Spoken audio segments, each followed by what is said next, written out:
Hello friend, welcome back to teaching notes for CTET exam. Welcome back to everyone. और कैसे हैं आप सभी लोग। चलिए आज मैं आपके लिए नया टॉपिक लेकर आया हूँ सीटेट परीक्षा के लिए, जो बहुत ही महत्वपूर्ण रहेगा। ये प्रश्न है सभी टॉपिकों से मिले रिलेटेड हैं। चलिए ज़्यादा बातचीत न करते हुए मुख्य टॉपिक की तरफ आते हैं। प्रश्न नंबर एक, निम्नलिखित में से कौन सा विद्यार्थियों की विशिष्ट अधिगम कठिनाइयों को पहचानने का व्यापक तरीका है। ऑप्शन नंबर ए, मानकीकृत बुद्धि लब्धि परीक्षण। बहुविकल्प वाले सवालों पर आधारित परीक्षण। ऑप्शन सी, साल के अंत में परीक्षाएं। ऑप्शन नंबर डी, केस अध्ययन या केस स्टडी। इसका आंसर क्या होगा बताएं। क्या पूछा जा रहा है, विद्यार्थियों की विशेष अधिगम कठिनाइयों को पहचानने का व्यापक तरीका कौन सा है। व्यापक तरीके से किन प्रश्नों को पूछकर हम छात्रों की कमियों को बता सकते हैं। मानकीकृत बुद्धिलब्धि परीक्षा आईक्यू टेस्ट से उनकी विस्तारित व्याख्या माइंड नहीं समझ सकते, यस नो पे आंसर मिल जाएगा आईक्यू टेस्ट बुद्धिलब्धि में। बहुविकल्पी में सेम वही कंडीशन रहेगी, टिक मार का। इसमें अभी बच्चे की मानसिक क्षमता, वो क्या सोच रहा है क्या नहीं सोच रहा है, इसकी व्याख्या नहीं की जा सकती है। तो ये भी नहीं। साल के अंदर परीक्षाएं, अगर भैया साल के अंदर परीक्षाएं कराओगे तो फ़ायदा क्या। बच्चा बीच में क्या पढ़ रहा है क्या नहीं लिख रहा है, कुछ समझ ही नहीं आ रहा है, तो उसकी मानसिक क्षमता का आकलन सही से नहीं किया जा सकता। तो ऑप्शन नंबर डी क्या है, केस अध्ययन, केस स्टडी। यानी कि बच्चे को स्टेप बाय स्टेप हर समय उसके साथ कुछ न कुछ प्रश्न पत्र का व्यवहार करना चाहिए। वीकली, मंथली, 15 दिन में, 20 दिन में, 25 दिन में, हर सप्ताह, हर हर बार बच्चे के साथ एक केस स्टडी का प्रयोग करना चाहिए। तो इसका आंसर क्या होना चाहिए, option number D, case study या केस अध्ययन। चलिए इसकी व्याख्या देखते हैं। व्याख्या में जो भी कुछ है थोड़ा अच्छे समझ लें, इन शब्दों को बदलकर कुछ और शब्द भी शामिल किए जा सकते हैं। ऑप्शन नंबर डी, शैक्षिक और व्यवहारिक आकलन और केस स्टडी दोनों ही छात्रों के सीखने और समझने को मापने और बेहतर बनाने के लिए उपयोग किए जाते हैं। शैक्षिक आकलन में छात्रों की प्रगति को रचनात्मक और योगात्मक मूल्यांकन के माध्यम से मापा जाता है। केस स्टडी वास्तविक दुनिया के परिदृश्यों का उपयोग करते हैं, जिससे छात्रों को समस्या समाधान और निर्णय लेने के कौशल विकसित करने में मदद मिलती है। यानी कि केस स्टडी में छात्रों को जो वास्तविक जीवन की क्रियाएं उनके साथ समाहित किया जाता है, उनसे उन्हें जो सीखने को मिलता है वो सिखाया जाता है। नहीं तो बस लिखित पढ़ाई नहीं होती केस स्टडी में। केस स्टडी में बच्चे ने जो जाके कहीं पर केस स्टडी की है वहाँ की पूरी व्याख्या लिखेगा, ठीक है ना। बच्चे किस टाइम पर आ रहे हैं, बच्चे किस टाइम पे क्या कर रहे हैं, बच्चे ने किस टाइम पर क्या किया। केस स्टडी बहुत ही इंपॉर्टेंट होती है एक शिक्षक के लिए, जो बच्चे का संपूर्ण ज्ञान प्रदान करती है शिक्षक को। इसका आंसर तो क्या होगा, option number D is the correct answer होगा। चलिए अगले प्रश्न पे आते हैं। प्रश्न नंबर 2, एक शिक्षिका ने नोटिस किया कि उसका एक छात्र अत्यधिक विचलित है और उसे कक्षा के दौरान ध्यान में परेशानी होती है। ध्यान में सोचने विचार कक्षा में ध्यान में रखने परेशानी होती है। निम्नलिखित में से कौन सी रणनीति छात्र को केंद्रित रहने में मदद करने के लिए एक प्रभावी रणनीति होगी। ऑप्शन नंबर, छात्र को सख्ती से अपना अवधान अवधि बढ़ाने के लिए कहना। ऑप्शन नंबर, स्वनियमन और समय प्रबंधन के लिए छात्र को टाइम देना। ऑप्शन नंबर सी, माता पिता को बुलाकर छात्र के खिलाफ सख्त अनुशासन कार्रवाई करना। ऑप्शन नंबर डी, छात्र को कक्षा के दौरान बार बार करने के लिए कार्य देना। तो बताएं इसमें इस प्रश्न का आंसर क्या होगा आपकी समझ से। प्रश्न नंबर 2 अच्छे से पढ़ें। इसमें पूछा क्या जा रहा है आपसे, एक शिक्षिका ने नोटिस किया कि उसका एक छात्र अत्यधिक विचलित, बहुत ज़्यादा परेशान है, विचलित का मतलब परेशान है, और उसे कक्षा के दौरान ध्यान में परेशानी होती है, ध्यान रखने की चीज़ को याद नहीं कर पा रहा, ध्यान भूल जाता है बार बार। निम्नलिखित में से उसके साथ क्या छात्र को केंद्रित रहने में मदद करने के लिए आवश्यकता होगी। छात्र सख्ती से और आवधान अवधि को बढ़ाने के लिए क्या छात्र को सख्ती के साथ नहीं पेश आना। कक्षा में आप कुछ भी पढ़ाएं, लेकिन बच्चों में जितना प्रेम से बोलेंगे ना, बच्चे आपके उनका लगाव, बच्चों का लगाव आपके प्रति उतना ही ज़्यादा अच्छा होगा। तो सख्ती से पेश आना नहीं है। ऑप्शन नंबर सी क्या है, स्वनियमन और समय प्रबंधन के लिए छात्र को टाइमर देना। तो इसका आंसर सबसे बेस्ट यही होगा, समय प्रबंधन और टाइमर के लिए छात्र को टाइमर देना, ठीक है ना। Option number B is the correct answer होगा। और सी में क्या दे रहे, माता पिता को बुलाकर छात्र के खिलाफ सख्त अनुशासनात्मक नहीं। अरे बच्चे का जब कक्षा में बच्चा आपके सम्मुख पढ़ रहा है तो आप ही बच्चे को संभालने के लिए जिम्मेदार हैं। घर पे कोई हरकत करता है, कहीं कुछ होती है, तो आप पेरेंट्स को बुला सकते हैं। ऑप्शन नंबर, तो इसका आंसर क्या होगा, ऑप्शन नंबर बी, स्वनियमन और समय प्रबंधन के लिए छात्र को टाइमर देना। चलिए अगले प्रश्न पे आते हैं, इसकी व्याख्या देख लेते हैं थोड़ी। स्वनियमन और समय प्रबंधन दोनों ही महत्वपूर्ण कौशल हैं जो व्यक्ति को अपने जीवन को बेहतर ढंग से प्रबंधित करने और लक्ष्यों को प्राप्त करने में मदद करते हैं। स्वनियमन का अर्थ होता है अपने व्यवहार, भावनाओं और विचारों को नियंत्रित करने की क्षमता। जब बच्चे में स्वयं को नियंत्रित करने की क्षमता का विकास हो जाता है तो हर क्रिया को, हर कार्य को और अच्छे से करने लगता है। जबकि प्रबंधन का अर्थ होता है प्रबंधन का अर्थ होता है समय का प्रभावी ढंग से उपयोग करना। जब बच्चा अच्छे तरीके से क्रियाकलापों को सीख लेता है तो वह समय को और अपने विचारों को नियंत्रित करने लगता है। उपयोग एक छात्र को केंद्रित रहने में मदद करने के लिए शिक्षक या शिक्षिका को कक्षा में व्यक्तिगत उत्तरों का पूरा करने के लिए एक प्रभावी रणनीति अपनानी चाहिए। यानी कि शिक्षक को कक्षा में एक प्रश्न बच्चों को दिया है तो उसके जो बच्चे को प्रश्न दिया उस बच्चे को उस प्रश्न का उत्तर अच्छे से बच्चे को समझा देना चाहिए। किस तरीके से समझाना वो आपके ऊपर डिपेंड करता है। जब अच्छे से समझाएंगे तो ज़्यादा बेहतर रहेगा, बच्चा आपकी तरफ उन्मुख होगा। तो जिससे छात्रों की कमियों को पहचाना जा सके और ठीक करना नहीं बल्कि छात्र के सीखने की गति और उसके प्रति व्यक्तिगत रूप से ध्यान देना शामिल है। इसके अतिरिक्त शिक्षक को माता पिता के साथ संवाद करना चाहिए और छात्रों के विकास में महत्वपूर्ण सुझाव देना चाहिए। तो आंसर क्या होगा इस प्रश्न का? Option number B is the correct answer. चलिए अगले प्रश्न पे आते हैं। जिन प्याजे के सिद्धांत के क्रमबद्धता किस संदर्भ में प्रयोग हुआ है? थोड़ा मिस प्रिंट हो गई है। चलिए पढ़ते हैं प्रश्न को। आंसर ऑप्शन नंबर ए वस्तुओं को किसी भी आयाम जैसे लंबाई और आधारित क्रम देना। ऑप्शन नंबर डी दूसरों की परिपेक्ष लेने की क्षमता। ऑप्शन नंबर सी चिंतन का वर्णनात्मक रूप जैसे कहानी कथन से होता है। ऑप्शन नंबर डी स्थानों जैसे अपने विद्यालय का स्थानीय मानचित्रण करने में क्षमता। तो बताएं प्रश्न नंबर 3 का आंसर क्या होगा? क्रमबद्धता की किस संदर्भ में प्रयोग किया जाता है? स्थान जैसे विद्यालय स्थानीय मानचित्रों से करना क्षमता होगा नहीं। चिंतन का वर्णनात्मक प्रयोग करके कहानी कह के बच्चे क्रमबद्ध विकास होगा नहीं होगा। दूसरों की परिपेक्ष लेने की क्षमता नहीं। तो इसमें आंसर क्या बच रहा है? ऑप्शन नंबर है वस्तुओं किसी एक आयाम जैसे लंबाई या आधारित क्रम देना। वस्तुओं को लंबाई देख लो, उसकी चौड़ाई, उसकी दूरी कितनी है, आदि के आधार पर क्रमबद्धता का विकास होता है बच्चों में। तो option number A is the correct answer प्रश्न नंबर 3 का। चलिए इसकी व्याख्या देखते हैं। चलिए जिन प्याजे के संज्ञान विकास सिद्धांत में क्रमबद्धता का एक विशेष प्रकार की तार्किक क्षमता को संदर्भित करता है। यह क्षमता किसी विशेष आयाम जैसे लंबाई, आकार, वजन, देखो लंबाई चौड़ाई बोला था मैंने, के आधार पर वस्तुओं को क्रमबद्ध करने की है। यह ठोस परिचालन चरण लगभग 7 वर्ष से 11 वर्ष के बीच में विकसित होता है। जिन प्याजे के संज्ञानात्मक विकास के सिद्धांत में क्रमबद्धता का अर्थ है वस्तुओं और विचारों को किसी एक आयाम जैसे लंबाई, आकार या वजन के आधार पर क्रमबद्ध करने से होता है। यह ठोस परिचालन चरण में लगभग 7 से 11 वर्ष की ठोस परिचालन चरण मूल संक्रांतात्मक अवस्था, सारी अवस्थाएं पूछी जा सकती हैं घुमा घुमा कर। कितनी होगी? 7 से 11 वर्ष। विकसित होने वाली एक महत्वपूर्ण अवस्था है, अवधारणा है, जिससे एक बच्चे को कुछ पेंसिल या छड़ें दी जाती हैं और लंबाई के अनुसार छोटे से, देखिए व्याख्या इस वजह से बड़ी प्रश्न कहीं से भी कुछ पूछ सकते हैं, ठीक है ना।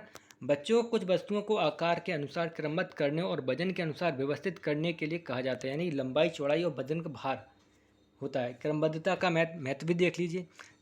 यह बच्चों को तार्किक सोच विकसित करने में मदद करता है। यह बच्चों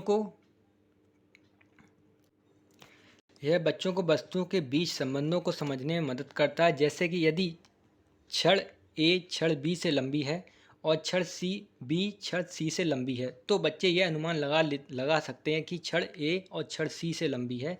यह बच्चों को दुनिया को समझने और व्यवस्थित करने में मदद करता है। चलिए ठीक है ना। चलिए अगले प्रश्न पे आते हैं।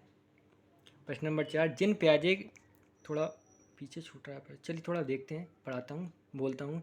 जिन प्याजे का मानना था ज्ञान एक कैसी प्रक्रिया है, बताएं। इसका ऑप्शन में पढ़ रहा हूँ, बताएं इसका आंसर।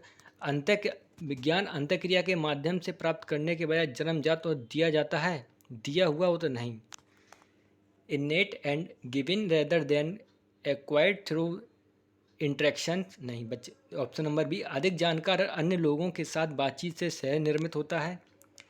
एक दृश्य व्यवहार परिवर्तन है जिसमें विश्वसनीयता के साथ मापा जा सकता है। ऑप्शन नंबर डी पर्यावरण से निष्क्रिय रूप से पारित होने के बजाय बच्चे द्वारा निर्मित किया जा सकता है। तो बताएं इसका आंसर क्या होगा प्रश्न नंबर 4 का? इसका सही आंसर होगा ऑप्शन नंबर डी पर्यावरण के निष्क्रिय रूप से पारित होने के बजाय बच्चे द्वारा निर्मित किया जा सकता है। चलिए अगले प्रश्न पे आते हैं, इसकी व्याख्या देखते हैं थोड़ी। जिन प्याजे एक स्विस मनोवैज्ञानिक स्विट्जरलैंड के निवासी थे जो अपने संज्ञानात्मक विकास के सिद्धांत के लिए प्रसिद्ध हैं। उनके सिद्धांत के अनुसार बच्चे ज्ञान को निष्क्रिय रूप से प्राप्त नहीं करते हैं बल्कि वे अपने परिवेश के साथ सक्रिय रूप से बातचीत करके और दुनिया के बारे में अपनी समझ का निर्माण करते हैं। प्याजे के संज्ञानात्मक विकास को रचनावाद के रूप में वर्णित किया, जिसका अर्थ है कि बच्चे अपनी समझ का निर्माण करते हैं। रचनावाद का जनक कौन है? जिन प्याजे, ठीक है ना। दूसरे विकल्पों में विपरीत पियाजे के ज्ञान को जन्मजात या स्वनिर्मित नहीं माना और ना ही इसे व्यवहार परिवर्तन के रूप में परिभाषित किया। ठीक है, इसका आंसर क्या होगा? Option number D is the correct answer होगा। चलिए अगले प्रश्न पे आते हैं। जिन पियाजे के अनुसार चिन्हों के लिए चिन्हों का प्रयोग करने की क्षमता, जैसे कि अक्षर एक्स और अज्ञात अंक के लिए मानने की क्षमता खालिस्तान के दौरान विकसित होती है और विद्यार्थियों को खालिस्तान सीखने में सक्षम बनाती है। According to Jean Piaget, the ability to use symbols for sign such as the letter Q for an unknown number develops during fill in the blanks and enable student to learn। तो इसका answer क्या होना चाहिए? देखते हैं option में। Option number ए मूल संक्रियात्मक अवस्था या संरक्षण क्रमबद्धता। ऑप्शन नंबर बी औपचारिक संक्रियात्मक अवस्था या बीजगणितीय गणना। ऑप्शन सी औपचारिक संक्रियात्मक अवस्था या संरक्षण और क्रमबद्धता। ऑप्शन नंबर डी मूल संक्रियात्मक अवस्था या बीजगणितीय गणना। तो बताएं इसका आंसर क्या होगा प्रश्न नंबर 5 का? इसका आंसर होगा ऑप्शन नंबर सी औपचारिक संक्रियात्मक अवस्था और संरक्षण क्रमबद्धता। चलिए इसकी व्याख्या देखते हैं। जिन पियाजे के अनुसार बच्चों में चिन्हों का प्रयोग की क्षमता का विकास 11 वर्ष की अवस्था से प्रारंभ हो जाता है। बच्चे के मस्तिष्क में एक्स और अज्ञात अंकों के लिए मानने की क्षमता औपचारिक संक्रियात्मक अवस्था के दौरान विकसित होती है और विद्यार्थियों को बीजगणित की और गणना सीखने में सक्षम बनाती है। ठीक है ना। औपचारिक संक्रियात्मक अवस्था बीजगणित। जिन पियाजे के अनुसार औपचारिक संक्रियात्मक अवस्था 11 वर्ष के ऊपर व्यक्ति अमूर्त सोच का प्रयोग करने लगते हैं। इस अवस्था में बच्चे प्रतीकों, गणितीय समीकरणों और तर्क का उपयोग करने में सक्षम हो जाते हैं। इसका अर्थ है कि वे बीजगणित और गणना जैसे अमूर्त अवधारणाओं को समझ सकते हैं, उनका प्रयोग कर सकते हैं। मूल संक्रियात्मक अवस्था संरक्षण और क्रमबद्धता का नियम है। इसका आंसर ऑप्शन नंबर क्या बता रहे हैं हमें? C. Option number C is the correct answer होगा इसका। चलिए निम्नलिखित में से कौन प्रगतिशील शिक्षा में शिक्षक की भूमिका का सबसे अच्छा वर्णन करता है? Which of the following best describes the role of teacher in progressive education.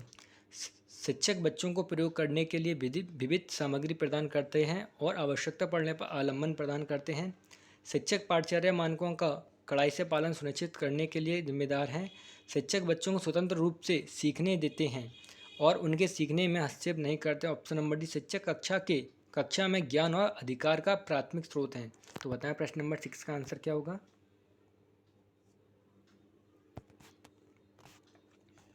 शिक्षक बच्चों को प्रयोग करने के लिए विविध सामग्री प्रदान करते हैं और आवश्यकता पड़ने पर आलम्बन प्रदान करते नहीं, ऐसा तो होगा नहीं। हर चीज़ शिक्षक थोड़ी ना प्रदान, जो चीज़ आपको यूज़ करनी है उसका तरीका आपको शिक्षक बता सकते हैं।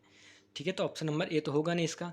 शिक्षक पाठ्यचर्या मानकों का कड़ाई से पालन सुनिश्चित करने के लिए जिम्मेदार है? नहीं, कड़ाई से पालन करोगे तो बच्चे अच्छे से नहीं सीख पाएंगे। ऑप्शन नंबर सी शिक्षक बच्चों को स्वतंत्र रूप से सीखने देते हैं और उनके सीखने में हस्तक्षेप नहीं करते। जो बच्चा सीख रहा है कक्षा में सीखने दीजिए, उससे हस्तक्षेप करेंगे तो वो अपना ज्ञान का विकास नहीं कर पाए, वो आपकी कॉपी करने लगेगा। तो आंसर क्या होना चाहिए? शिक्षक बच्चों को स्वतंत्र रूप से सीखने देते हैं और उनके सीखने में हस्तक्षेप नहीं करते। Option number C is the correct answer. चलिए देखते हैं इसकी व्याख्या क्या बता रहे हैं। प्रगतिशील शिक्षा में शिक्षक की भूमिका छात्रों को ज्ञान प्रदान करने वाला नहीं बल्कि एक सुविधा प्रदाता और मार्गदर्शक की होती है। ठीक है ना, ज्ञान प्रदान नहीं करना, हमें सुविधा प्रदान करनी है। शिक्षक बच्चों को स्वतंत्र रूप से सीखने देता है और उनमें सीखने के हस्तक्षेप न करके उन्हें सीखने के लिए प्रेरित करते हैं। साथ ही साथ शिक्षक छात्रों को सीखने के अनुभवों के लिए प्रेरित करते हैं, उनकी स्वतंत्र रूप से सोच और प्रश्न करने की क्षमता को प्रोत्साहित करते हैं और आवश्यकता पड़ने पर सहायता भी करते हैं। तो इसका आंसर क्या होगा? Option number C is the correct answer होगा। चलिए अगले प्रश्न पे आते हैं। निम्नलिखित थोड़ा प्रश्न बड़ा है, तो पहले प्रश्न पढ़ूँ फिर उसके बाद आगे पढ़ता हूँ। निम्नलिखित में से कौन सा सामाजिकरण की प्रक्रिया की विशेषता नहीं है? Which of the following characteristic the process of socialization. यह एक रेखीय प्रक्रिया है, यह एक जटिल प्रक्रिया है, यह एक बहुआयामी प्रक्रिया है। ऑप्शन नंबर 4 यह विभिन्न संस्कृति के विशिष्ट के रूप में प्रक्रिया है। तो बताएं इसका आंसर। देखते हैं option number A second third सही है। Option number B second third fourth सही है। Option number C first second third fourth सही है। ऑप्शन नंबर डी फर्स्ट और सेकंड सही है। बताएं इसका आंसर क्या होगा? प्रश्न नंबर 7 का आंसर क्या होगा बताएं आप मुझे।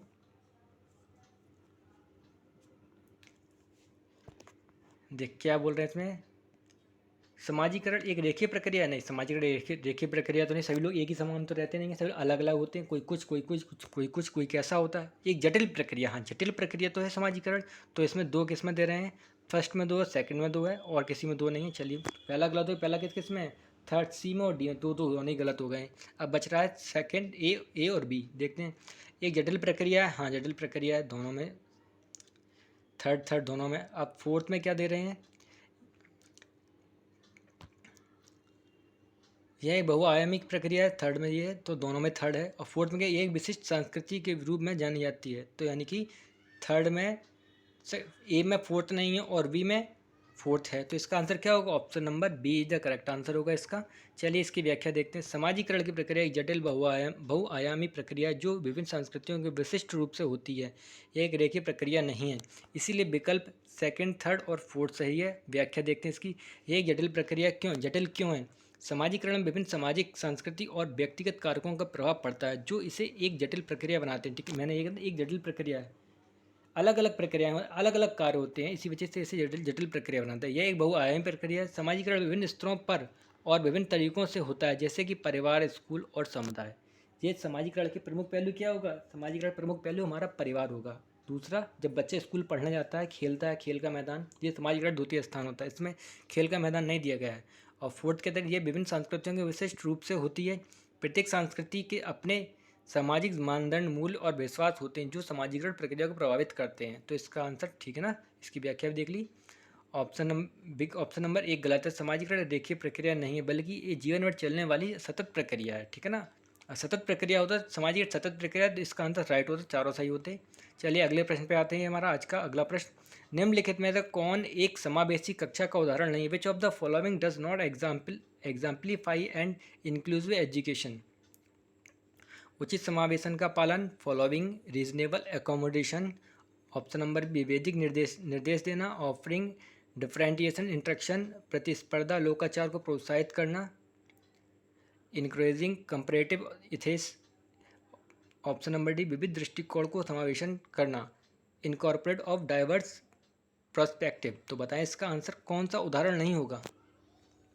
जहाँ प्रतिस्पर्धा, जिस क्वेश्चन में आंसर में देख जाए प्रतिस्पर्धा शिक्षा को बहुत ही विरोधात्मक क्रिया है, प्रतिस्पर्धा किसी से नहीं करनी है, तो इसका आंसर क्या होगा, ऑप्शन नंबर सी, प्रतिस्पर्धी लोकाचार को प्रोत्साहित करना शिक्षा का गुण नहीं है, ठीक है ना।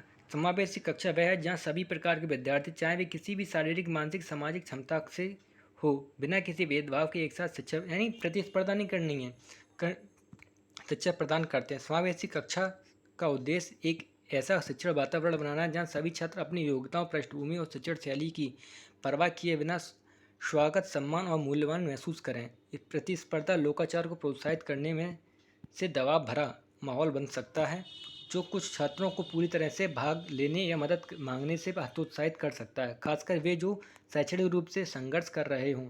यह समावेशिता के सिद्धांतों के खिलाफ है, जो सहयोग, समर्थन और व्यक्तिगत विकास पर जोर देता है। तो ठीक है ना, देख लिया आपने। चलिए अगले प्रश्न पे आते हैं। कोलबर्ग के नैतिक विकास की किस अवस्था में बच्चों का तर्क कानून की नैतिकता के इर्द गिर्द घूमता है। बताएं इसका आंसर क्या होगा। इसमें दे रहा पारंपरिक नैतिकता, कन्वर्जेंशनल मेमोरी, मोरलिटी। ऑप्शन नंबर विषम नैतिकता, हेट्रोनोमस मोरलिटी, स्वायत्त नैतिकता, autonomous morality. Option number D, पूर्व पारंपरिक नैतिकता, प्री कन्वर्सनल मोरलिटी। तो बताएं इसका आंसर क्या हो प्रश्न नंबर 9 का। कौन सी नैतिकता बच्चों के इर्द गिर्द का, बच्चों को तर्क कानून की, इसका आंसर होगा ऑप्शन पारंपरिक नैतिकता, conventional morality. Option number A is the correct answer. चलिए इसकी व्याख्या देखते हैं। व्याख्या तो इसमें कोलबर्ग के नैतिक विकास की पारंपरिक नैतिकता अवस्था में बच्चा का तर्क कानून के नैतिकता के इर्द गिर्द घूमता है। इस अवस्था में बच्चे नैतिक निर्णय लेने के लिए सामाजिक नियमों, कानून और परंपराओं का पालन करते हैं और समाज की स्वीकृति प्राप्त करना और दूसरों द्वारा निंदा से बचना चाहते हैं। कोलबर्ग के नैतिक विकास की चौथी अवस्था में बच्चे कानून और व्यवस्था के आधार पर नैतिक तर्क देते हैं। यह अवस्था पारंपरिक स्तर पर आती है, जहाँ वे मानते हैं कि समाज को ठीक से चलाने के लिए कानून और नियमों का पालन करना आवश्यक है। इस अवस्था में बच्चे यह समझते हैं कि कानून और व्यवस्था सामाजिक व्यवस्था को बनाए रखने के लिए जरूरी है और इसका पालन करना उनका कर्तव्य है। चौथी अवस्था कानून और व्यवस्था अभिविन्यास है। इस अवस्था में बच्चे यह मानते हैं कि कानून और नियम सामाजिक व्यवस्था को बनाए रखने के लिए आवश्यक है। वे नियमों का पालन करते हैं और क्योंकि वे समझते हैं कि यह समाज के लिए अच्छा है। ठीक है ना, व्याख्या सहित पढ़ा रहा हूँ। चलिए अगले प्रश्न पे आते हैं। प्रश्न नंबर 10, वाइगोत्स्की के अनुसार सामाजिक विकास को सुगम बनाने में शिक्षक की क्या भूमिका है? According to Vygotsky, what is the role of the teacher in facilitating cognitive development? Option में आलम्बन के माध्यम से छात्र सीखने का मार्गदर्शन और समर्थन करना, to guide and support the students learning through scaffolding. Option में छात्र को पूरी तरह से स्वतंत्र रूप से सीखने की अनुमति देना, to allow the student to learn completely independently.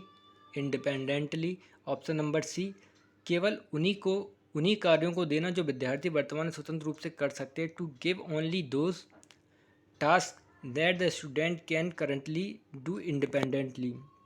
Option number D क्या दे रहे हैं हमें? ऑप्शन नंबर, छात्र को जानकारी और ज्ञान प्रदान करना, to provide information and knowledge to the student. तो बताएं इसका आंसर क्या होगा? इसका आंसर होगा ऑप्शन नंबर ए, आलम्बन के माध्यम से छात्र सीखने का मार्गदर्शन और समर्थन करना, to guide and support the student learning through the scaffolding. चलिए इसकी व्याख्या देखते हैं। वाइगोत्स्की के अनुसार शिक्षक का संज्ञानात्मक विकास को सुगम बनाने के प्रमुख कार्य बच्चों को सीखने में मदद करना है, खासकर उनके सीखने के क्षेत्र में। यह पाढ़, स्कैफोल्डिंग और ज्ञानवान अन्य मोरल नॉलेज अदर्स के रूप में कार्य करने के माध्यम से होता है। ठीक है, इसका आंसर का option number A is the correct answer होगा। चलिए अगले प्रश्न पे आते हैं। निम्नलिखित में से कौन सा कथन किशोरावस्था के बारे में सही नहीं है? Which of the following statement about the adolescence is not correct?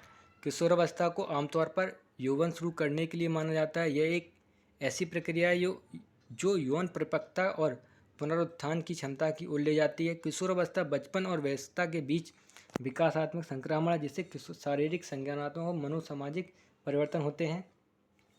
प्रश्नों का पूछना क्या पूछना किशोरावस्था की विशेषता नहीं है। ठीक है ना, यह विभिन्न संस्कृतियों के बच्चों एवं बच्चे एक समान तरीके से किशोरावस्था में प्रवेश करते हैं और ज्ञान इसे अनुभव करते हैं। ऑप्शन नंबर, किशोरावस्था एक सामाजिक रचना है। तो बताएं इसका आंसर क्या होगा प्रश्न नंबर 11 का? इसका आंसर होगा ऑप्शन नंबर सी, विभिन्न संस्कृतियों के बच्चे एक समान तरीके से किशोरावस्था में प्रवेश करते हैं और ज्ञान इसे अनुभव करते हैं। ज्ञान से अनुभव कर नहीं, हर सांस्कृतिक बच्चे अलग अलग तरीके से बच्चे के समान तरीके से किशोरावस्था में प्रवेश अलग अलग, कोई कुछ करता है, कोई तो अलग अलग तरीके से करते हैं। बताने के लिए थोड़ा मैं बता नहीं रहा हूँ आपको, व्याख्या स्पष्ट तरीके से।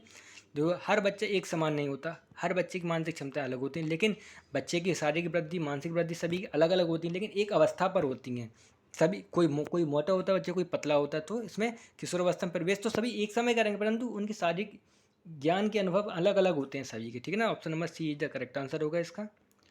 किशोरावस्था आमतौर पर यौवन की शुरुआत के साथ जोड़ा जाता है, जो एक ऐसी प्रक्रिया है जो यौन परिपक्वता और प्रजनन क्षमता की ओर ले जाती है। यह एक शारीरिक, मानसिक और सामाजिक विकास का समय है जो बच्चों को वयस्कों में बदल देता है। ठीक है ना, किशोरावस्था एक विकासात्मक चरण है जो बचपन और वयस्कता के बीच एक संक्रामण है जो शारीरिक, संज्ञानात्मक और मनोसामाजिक परिवर्तनों में से चिन्हित है। यह आमतौर पर 10 से 12 वर्ष की आयु के आसपास शुरुआत होती है। अगर पूछा जाए किशोरावस्था की शुरुआत कब होती है, प्रश्न नंबर 1 यहाँ से बन जाता है 10 से 12 वर्ष की अवस्था या 11 वर्ष की अवस्था के पश्चात। किशोरावस्था के दौरान बच्चे अपने शरीर और मस्तिष्क में कई बदलाव से गुजरते हैं। बच्चों को कुछ चीज़ अच्छी नहीं लगती है, कोई बहुत चीज़ें बुरी लगती हैं, किसी से लगाव प्रेम हो जाता है। ठीक है ना, उनका शरीर फैलता है, बड़ा होता है, लंबाई बढ़ती है, जैसे कि शारीरिक वृद्धि, यौन परिपक्वता और भावनात्मक अस्थिरता। यह एक चुनौतीपूर्ण और रोमांचक समय भी है, क्योंकि किशोर अपनी पहचान तलाशते हैं और अधिक स्वतंत्र हो जाते हैं। इस अवस्था में बच्चा ये सोचता है मैं सबसे अलग हूँ, मैं जो कर सकता हूँ मैं कोई नहीं कर सकता है वो कार्य। तो बच्चे अपनी पहचान तलाशते हैं और अधिक स्वतंत्र होकर कार्य करते हैं। विभिन्न संस्कृतियों के बच्चों में किशोरावस्था में प्रवेश और ज्ञान प्राप्त करने की प्रक्रिया में कुछ अंतर होते हैं, लेकिन कई समान पहलू भी हैं। किशोरावस्था एक सार्वभौमिक विकास चरण है जो जैविक बदलावों और सामाजिक अनुभवों के प्रभावित है, लेकिन सांस्कृतिक संदर्भ में इस प्रक्रिया को आकार देता है। किशोरावस्था को एक सामाजिक रचना के रूप में माना जाता है। इसका अर्थ है कि इसे समाज और संस्कृति द्वारा बनाया गया है, ना कि केवल जैविक कारकों के द्वारा। किसके द्वारा बनाया गया किशोरावस्था? समाज और संस्कृति के द्वारा, जैविक कारकों के द्वारा। पूर्व औद्योगिक समाजों में बच्चे शारीरिक रूप से परिपक्व होने पर वयस्क माने जाते थे, लेकिन आज हमारे पास बचपन और वयस्कता के बीच एक विस्तारित समय है जिसे किशोरावस्था कहते हैं। बचपन एवं किशोरावस्था, बचपन और वयस्कता के बीच की स्थिति को क्या कहते हैं? किशोरावस्था, ठीक है ना, वयस्कता, किशोरावस्था, ठीक है। चलिए अगले प्रश्न पे आते हैं। किशोरावस्था के बारे में निम्नलिखित में से कौन सा कथन सही है? काल्पनिक दर्शक किशोरों का यह विश्वास है कि दूसरे उनके साथ उतने ही व्यस्त हैं जितने वे अपने बारे में। तो ऑप्शन नंबर एक, किशोरों की विशिष्टता की भावना उन्हें यह सोचने पर मजबूर कर देती है कि उन्हें यह उनकी भावनाओं को नहीं समझता। ऑप्शन नंबर थ्री, व्यक्तिगत कल्पित कथाएं अक्सर किशोर डायरी का हिस्सा होती हैं। ऑप्शन नंबर डी, सभी। तो बताएं प्रश्न नंबर 12 का आंसर क्या होगा? अच्छे समझ कर बताएं। काल्पनिक दर्शकों किशोरों का यह विश्वास है कि दूसरे उनके साथ उतने ही व्यस्त हैं जितने कि वे अपने बारे में। हर कोई व्यक्ति सोचता है, अगर मैं ये करने जा रहा हूँ तो मेरा दोस्त भी यही चीज़ सोच रहा है, तो ये तो आज सही होगा। ऑप्शन नंबर ये तो सही लग रहा है, देखते हैं। ऑप्शन नंबर, किशोरों की विशिष्टता की भावना उन्हें यह सोचने पर मजबूर कर देती है कि कोई उन्हें या उनकी भावनाओं को नहीं समझता। कहते हैं ना, बच्चे परेशान हो जाते हैं, आप मम्मी पापा मुझे समझ नहीं रहे हो, मैं क्या चाह रहा हूँ, मैं क्या होते ना, समझने की भावनाओं को नहीं समझता। लेकिन समझते सभी हैं। जो आप अभी इस अवस्था से गुजर रहे हैं, आपके मम्मी पापा बड़े भाई उस अवस्था से गुजर चुके हैं, ठीक है ना, ये भी सही होगा। व्यक्तिगत कल्पित कथाएं अक्सर किशोर डायरी का हिस्सा होती हैं। कल्पना की डायरी नहीं, क्या बोले, किशोर डायरी का हिस्सा हो जाती है। कौन सी कथाएं? कल्पित कथाएं। तो ये चारों तीनों ही ऑप्शन सही, तो इसका आंसर ऑप्शन नंबर डी, उपयुक्त सभी सही होंगे। चलिए इसकी व्याख्या देखते हैं। विश्व स्वास्थ्य संगठन WHO किशोरावस्था को 10 वर्ष से 19 वर्ष की आयु के बीच जीवन की एक चरण के रूप में परिभाषित करता है। देखिएगा, हर एक संस्था किशोरावस्था को महत्व देती है, जो शारीरिक, भावनात्मक, मनोसामाजिक विकास और व्यवहारिक परिवर्तन की विशेषता है। इस प्रकार बाल्यावस्था से वयस्कता में परिवर्तन लाता है। किशोरावस्था एक अशांत समय है जो संघर्ष और मनोभाव परिवर्तन को दर्शाता है। यह पहचान की खोज का समय है। वे पहचान इच्छा रखते हैं और हर तरह से अपने साथियों की तरह होने से संतुष्ट नहीं होते, ठीक है ना। ऑप्शन नंबर डी उपयुक्त सभी आंसर होगा। चलिए इस अगले प्रश्न पे आते हैं। निम्नलिखित में से किशोरावस्था में के संदर्भ में कौन सा कथन सही नहीं है? कई नवीन आंतरिक तथा बाह्य परिवर्तन दिखाई देते हैं। यह आयु अत्यधिक संवेगात्मक होती है। बुद्धि अपनी चरम सीमा तक पहुंचने का प्रयास करती है। आत्मचेतन कम हो जाता है। तो बताएं इसका आंसर क्या होगा? देखिए, किशोरावस्था में कई नई आंतरिक तथा बाह्य परिवर्तन देखे। बच्चे की शारीरिक विकास होता है, बच्चे की मानसिक क्षमताएं अलग अलग होती हैं। शारीरिक आंतरिक मानसिक क्षमता और बाहरी शारीरिक विकास, ठीक है ना। बच्चे की सोचने की क्षमता का विकास अलग हो जाता है, ये भी सही दिख रहा है।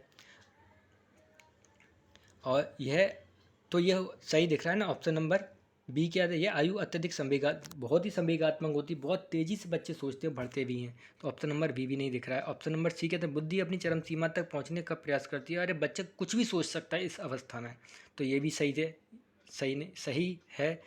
ऑप्शन आत्मचेतन कम हो जाने, आत्मचेतन जिसमें बहुत ज़्यादा जब सारी चीज़ें बढ़ रही हैं तो आत्मचेतन भी बच्चे का विकास बढ़ेगा, आत्मचेतन विकास भी बच्चे का बढ़ेगा। तो ऑप्शन नंबर डी इसका करेक्ट आंसर होगा। कथन सही नहीं होगा ये, ठीक है।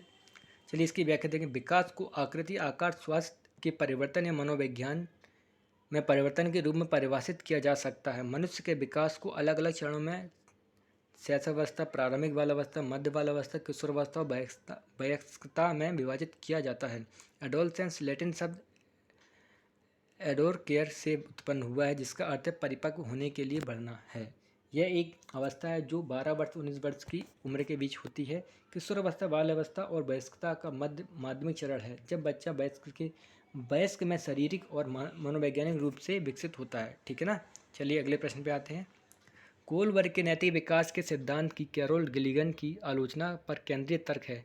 The central arguments of coral Gilligan critic of Kohlberg theory of moral development is around. बच्चों की नैतिक क्षमताओं को अत्यधिक आंकना।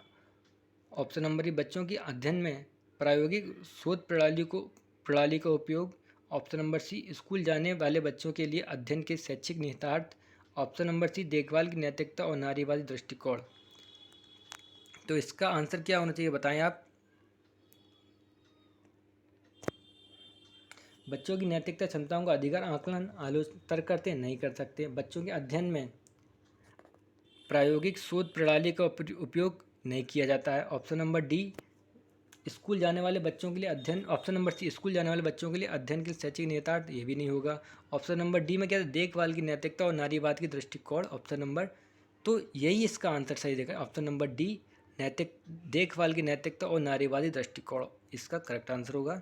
चलिए इसकी व्याख्या देखते हैं। कैरोल गिलिगन की लॉरेंस कोलबर्ग ने नैतिक विकास के सिद्धांत की आलोचना का केंद्रीय तर्क देखभाल की नैतिकता और नारीवाद दृष्टिकोण है। कोलबर्ग का सिद्धांत मुख्य रूप से न्याय और अधिकारों पर आधारित है, नैतिक तर्क पर केंद्रित था, जिसे गिलिगन ने पुरुषों के दृष्टिकोण के रूप में देखा। ठीक है ना।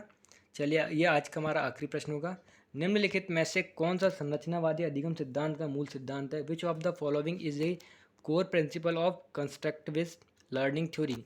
अधिगम तब होता है जब छात्रों को शिक्षकों से सही उत्तर और प्रतिपुष्टि मिलती है। ऑप्शन नंबर बी, छात्र अपने पर्यावरण के साथ सक्रिय संलग्नता के माध्यम से अपने ज्ञान का निर्माण करते हैं। ऑप्शन नंबर सी, अधिगम मुख्य रूप से एक निष्क्रिय क्रिया है जिसमें सूचना प्राप्त करना और याद रखना शामिल है।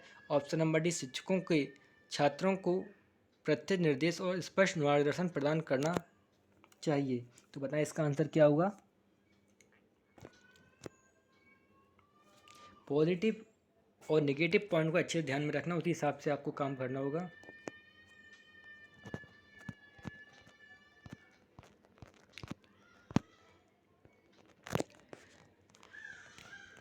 तो इसका आंसर क्या होगा बताएं आप हमें। इसका आंसर होगा छात्र अपने पर्यावरण के साथ सक्रिय संलग्नता में माध्यम से अपने ज्ञान का निर्माण करते हैं। Option number B is the correct answer होगा। चलिए इसकी व्याख्या देखते हैं थोड़ी। संरचनावादी अधिगम सिद्धांत का मूल सिद्धांत यह है कि छात्र अपने पर्यावरण के साथ सक्रिय रूप से बातचीत करके अपने ज्ञान का निर्माण करते हैं। यह सिद्धांत इस बात पर जोर देता है कि अधिगम एक सक्रिय प्रक्रिया न कि निष्क्रिय रूप से सूचना प्राप्त करने का। ठीक है ना। चलिए आज के लिए इतने ही प्रश्न का भी, अब अगला वीडियो मैं आपके लिए कल लेकर के आऊँगा। वीडियो देखने के लिए धन्यवाद। तो आपसे एक रिक्वेस्ट मेरी, आप चैनल को लाइक शेयर एंड सब्सक्राइब करना चैनल और घंटी वाला बटन दबा दें और ऑल पर सब्सक्राइब कर दें, जिससे मैं जो भी वीडियो अपलोड करूँगा कभी भी आपके पास तुरंत मैसेज आ जाएगा। ठीक है ना। वीडियो देखने के लिए धन्यवाद। Thank you.